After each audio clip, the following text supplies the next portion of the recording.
A diversidade alimentar é a base da melhor alimentação que a gente pode dar para os nossos filhos.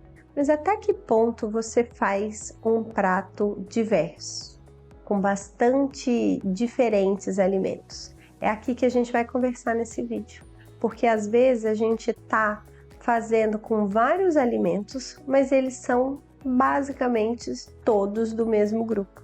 É difícil manter a criatividade quando a gente faz dia após dia após dia.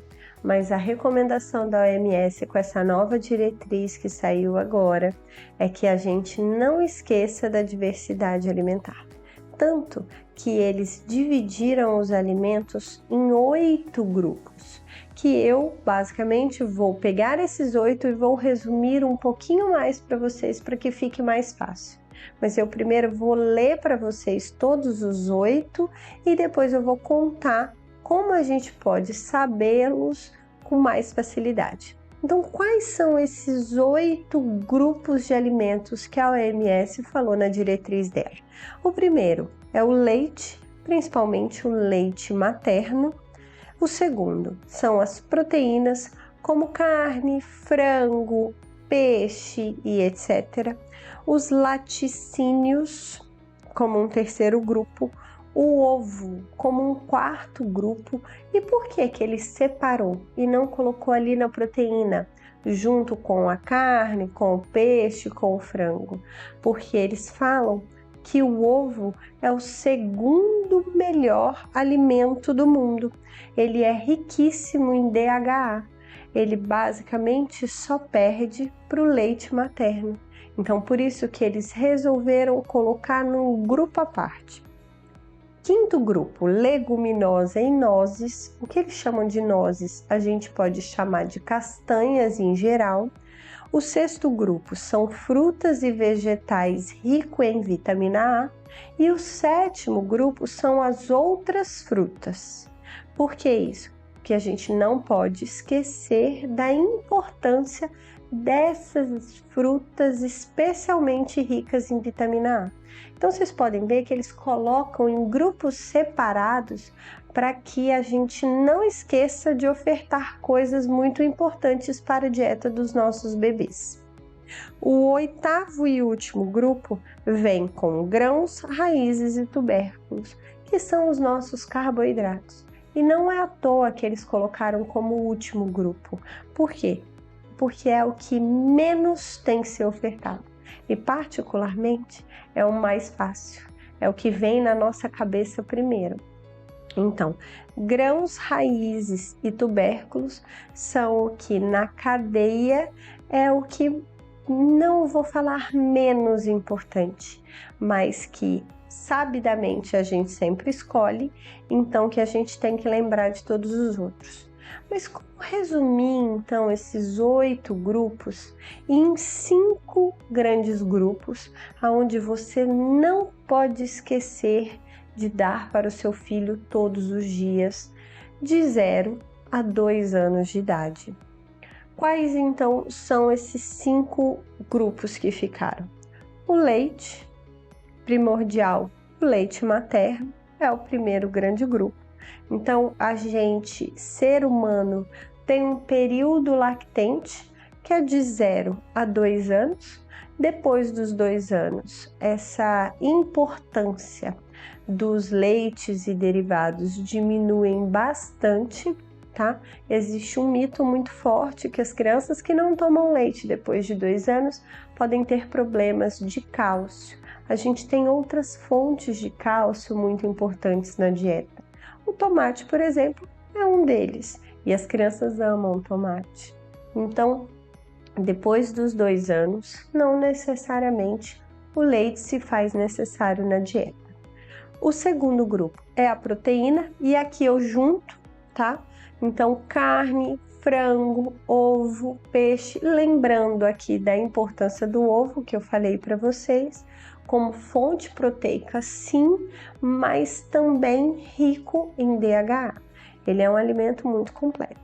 O terceiro é a leguminosa, junto com as castanhas. Então a leguminosa vem os feijões, grão de bico, vagem, ervilha. E um medo muito comum das famílias é dar o caroço das leguminosas para bebês. Aí com 6 meses na introdução alimentar, ou com 9, 10 meses, às vezes chegam para mim bebês que estão fazendo 1 ano e nunca comeram o caroço do feijão, só o caldinho. Isso está errado, tá? Desde que se comece a introdução alimentar, que é com 6 meses, a criança sim tem que ter contato com o caroço da leguminosa, que é a grande fonte proteica. Então não tenham medo. Pode dar feijão, pode dar grão de bico, pode dar ervilha e etc. O quarto grupo são as frutas em geral, lembrando das ricas em vitamina A, mas lembrando de todas as outras.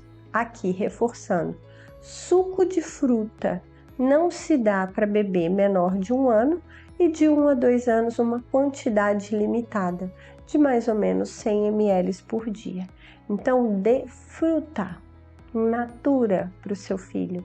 Isso é muito bom para a saúde, riquíssimo em vitaminas e também para desenvolver toda a parte mastigatória. E o último grupo, carboidrato, que aqui vem os clássicos: batata, mandioca, inhame, arroz, macarrão. Então, resumindo a história, quais são os 5 grupos que o seu filho de até 2 anos seria importantíssimo que ele tivesse contato todos os dias? Leite, proteína, leguminosa, fruta e carboidrato. Eu espero aqui resumir para vocês, para que vocês façam quase um checklist por dia.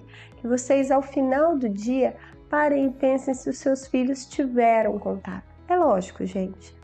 Às vezes, algumas vezes, a gente não vai ser perfeita, né? Ou muitas vezes. Então, alguns dias, o seu filho não ter contato com 5 grupos não vai fazer de você uma mãe ruim, uma péssima mãe. Não é por aí. Mas a gente tem que ter uma meta de saúde, uma meta de qualidade de vida.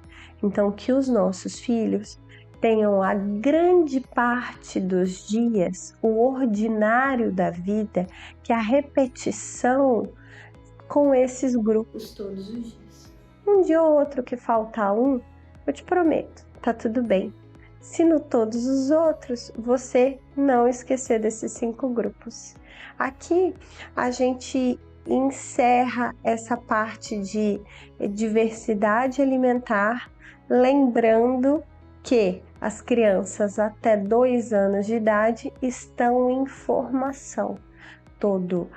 A microbiota intestinal, 90% do perímetro cefálico, vamos então ser mais simples, do cérebro, porque é o cérebro que faz crescer o perímetro cefálico. Ele se atinge com 2 anos de idade.